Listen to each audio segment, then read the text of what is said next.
I was born and raised as a very religious Muslim. To those who outside chanted, "You are a kafir," by the way. They chanted, "You are a kafir." Kafir means infidel, person who doesn't believe in God. Well, I'm sorry to break the news to them. I memorized the whole Quran at the age of 17. I was a very religious Muslim. You can clap. 114 chapters, that's not easy. It's not like the Tanakh, so many books. So I memorized the Quran. I was a very religious Muslim, but my views changed when I was exposed to the Jews for the first time. For the first time I was exposed to the Jews at the age of 27.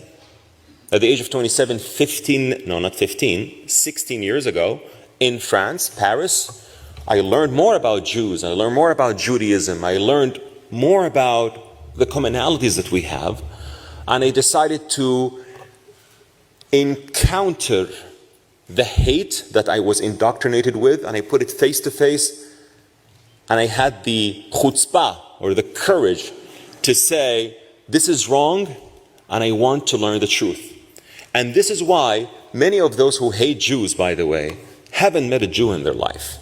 Many of those who hate Israelis haven't met Israelis in their life.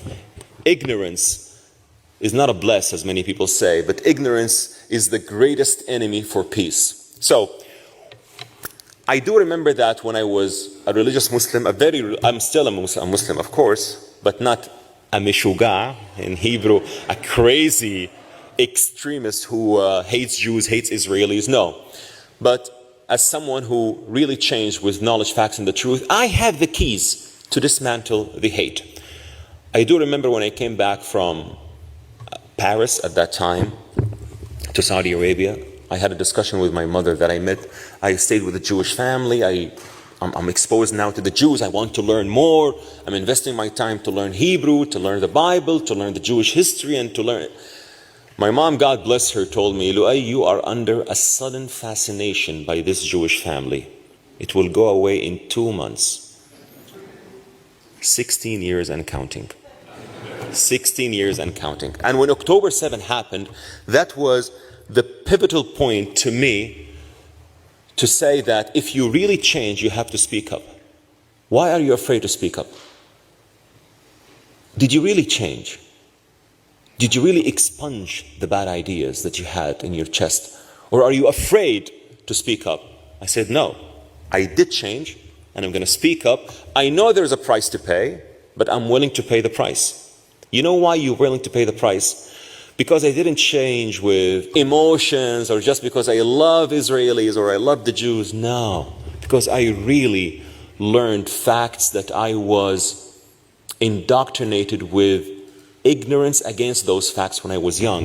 Facts about Israel, facts about the Jewish people, facts about the region, facts that are the biggest hurdle for peace in our region, and I will get to tell you more about that. So, I realized many things that we were indoctrinated with, that they were wrong, and I assure you that many of those protesters outside are still indoctrinated with. Those who support Hamas in the West, I can assure you they haven't read Hamas charter. They haven't. And I spoke to many Americans, white Gen Z's Americans, in Providence, Rhode Island University, and I told them, excuse me, have you read the Hamas charter? He said, yes, I have read both charters, the watered down one in 2017 and the original one in 1988. Please show it to me. He showed me the link. He said, you haven't read it. He said, here it is, the charter. He said, you haven't read it in Arabic. If you don't speak Arabic, you don't know what the charter says about their belief of the eternal enmity against Jews, of their total destruction of Israel. And by the way, they hate even Jews who are not, how to say this, who do not believe in the state of Israel. I just read an interview by Mr. Noam Chomsky, I think his name.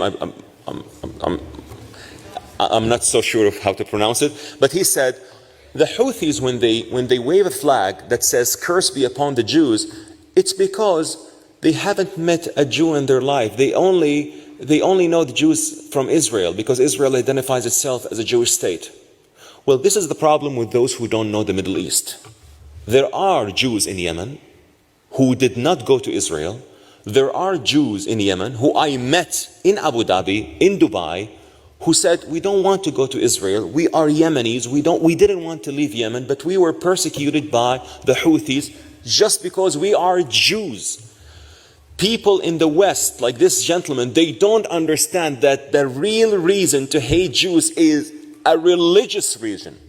A religious reason that stems from a radical extremist ideology and interpretation that we need Muslim scholars to say it is wrong and we need to move past it. But we don't have these encouraged or these courageous voices yet, unfortunately. So this is why I decided to break the cycle. Back to October 7, when October 7 happened, I said, I have to speak up.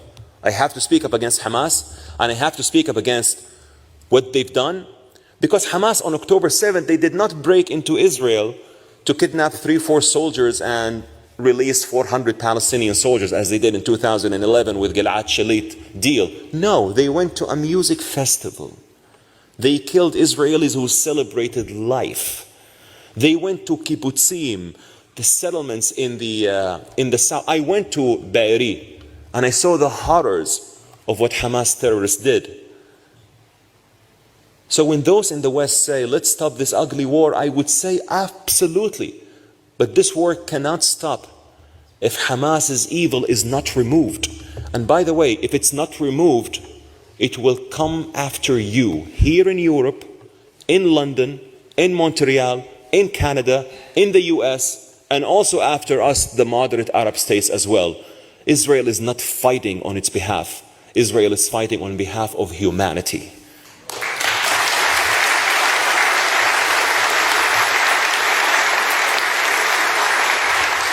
But why did October 7 really happen?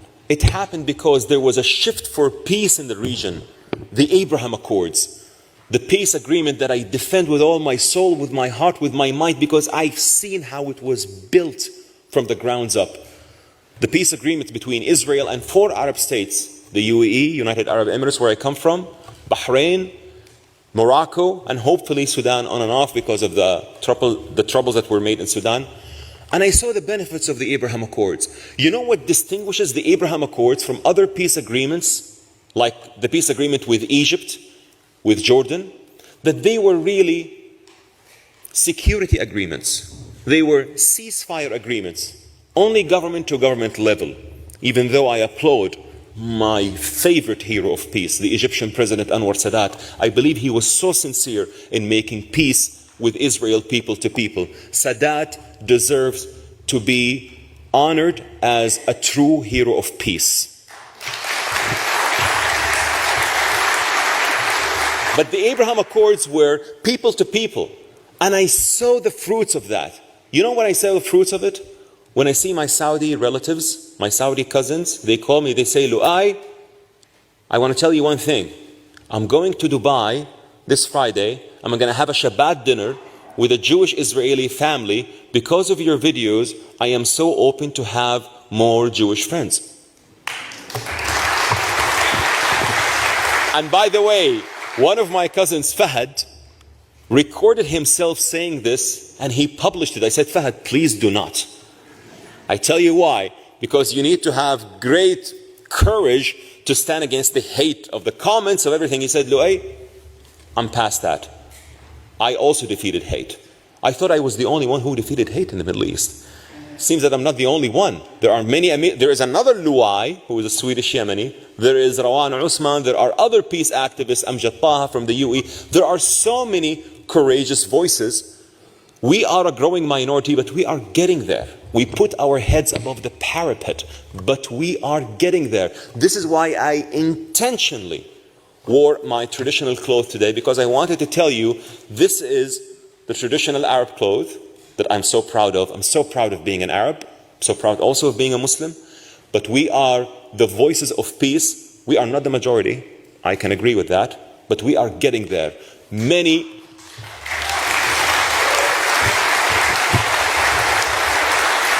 movements in history started with a minority, but they became the majority one day.